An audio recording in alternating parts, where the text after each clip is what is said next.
एक दिन पार्लियामेंट में कुछ ऐसा हुआ जिसने पूरे देश को शॉक कर दिया। सुबह का टाइम था, सब कुछ नॉर्मल लग रहा था, लेकिन अंदर एक बहुत बड़ा डिसीजन होने वाला था।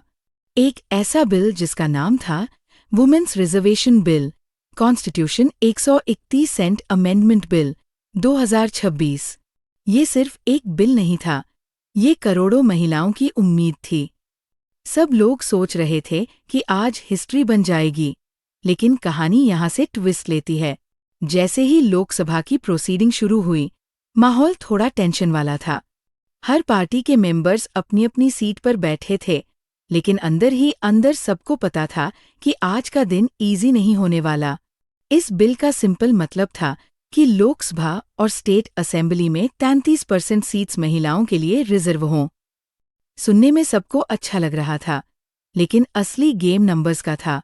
वोटिंग शुरू हुई और हर एक वोट इम्पॉर्टेंट बन गया। हर एक सेकंड सस्पेंस से भरा हुआ था। लोग टीवी स्क्रीन पर आंखें टिकाए बैठे थे।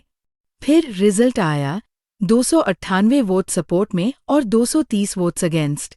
पहली नज़र में लगा कि बिल पास हो गया, लेकिन यहीं पर सबसे बड़ा ट्विस्ट था।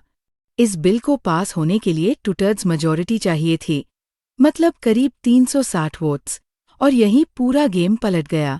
बिल पास नहीं हुआ। जी हाँ, इतनी बड़ी उम्मीद एक झटके में टूट गई। अब सवाल ये था कि ऐसा क्यों हुआ? जब ऑलमोस्ट सभी लोग कहते हैं कि विमेन एम्पावरमेंट जरूरी है, तो फिर पूरा सपोर्ट क्यों नहीं मिला? असल में अंदर की पॉलिटिक्स कुछ और ही कहानी बता रही थी। कुछ पार्टियों को डर था कि ये बिल फ्यूचर इलेक्शंस को अफेक्ट करेगा, कुछ को डिलिमिटेशन से प्रॉब्लम थी, और कुछ बस सही टाइम का इंतजार कर रहे थे। इस बीच पार्लियामेंट का माहौल और भी गर्म हो गया। डिबेट्स हुई, आरोप लगे, हर कोई अपनी साइड को सही साबित करने में लगा था। लेकिन सच ये है कि उस दिन सबसे बड़ा नुकसान उम्मीदों का हुआ। सोचिए, अगर ये बिल पास हो जाता तो कितनी महिलाओं को डायरेक्ट मौका मिलता और कितनी नई लीडर सामने आती। लेकिन अब सब कुछ फिर से अनसर्टेन हो गया। सबसे शॉकिंग बात ये रही कि इस बिल के फेल होने के बाद इसके साथ जुड़े दूसरे इम्पोर्टेंट बिल्स भी रुक गए।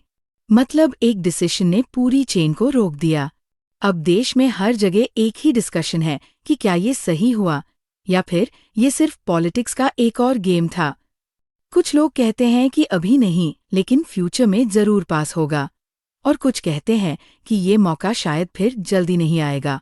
अब आप बताइए, क्या आपको लगता है कि ये बिल जानबूझकर फेल किया गया, और क्या फ्यूचर में वुमेन्स रिजर्वेशन बिल सच में पास हो पाएगा?